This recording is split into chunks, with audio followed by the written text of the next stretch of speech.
Ngayon mga paps, magpapalit tayo ng rear support o tinatawag ng iba center support, yung iba naman lollipop dito sa ating Mitsubishi Mirage.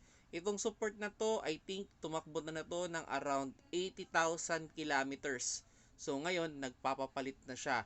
So ano ba yung mga indication na meron na kayong problema sa support o sa center support o rear support? Isa sa mga indication dyan is pag kayo ay nagpapa-atras abante ng inyong sasakyan, parang naririnig ninyo yung inyong engine na parang may kalabog. O kaya naman, pag kayo ay umatras, then umabante, parang may konting delay pag kayo ay umaatras o umaabante. So yan na yan. Isa yan sa mga possible issue na kailangan nyo nang magpalit ng center support. Usually naman ito will last dapat around 100,000 kilometers. Pero dahil babad sa traffic tong kotse na to, usually mga 80,000 kilometers, pwede na kayong magka-problema dito. So yun, tanggalin lang natin yung tatlong bolt. Medyo may katigasan lang. Makikita niyo kahit yung impact wrench ko, nahihirapan. So kailangan talaga nating gumamit ng breaker bar. Actually, yung breaker bar ko, dilagyan ko pa ng extension para lang mas madali siyang matanggal. Ayan. So, yung pag naluwagan na natin ng ating breaker bar, pwede na natin gamitan ng ating impact wrench, no, para mas madali na yung trabaho natin.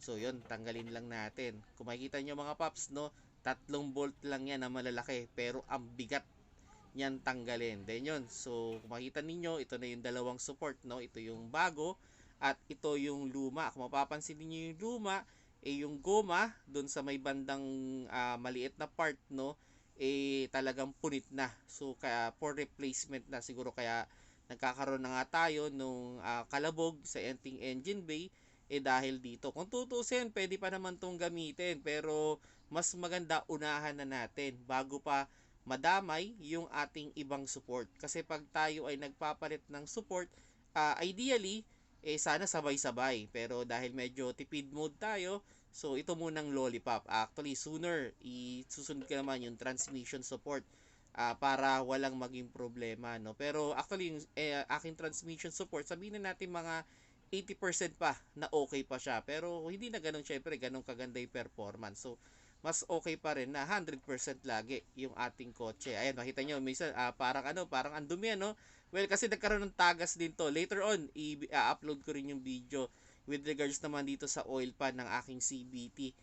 Nagkaroon na rin ng tagas, no? So, yan mga paps, no? Ganyan lang naman. So, lagyan na natin yung ating bago na support o rear support, no, at ibalik lang natin yung mga bolt.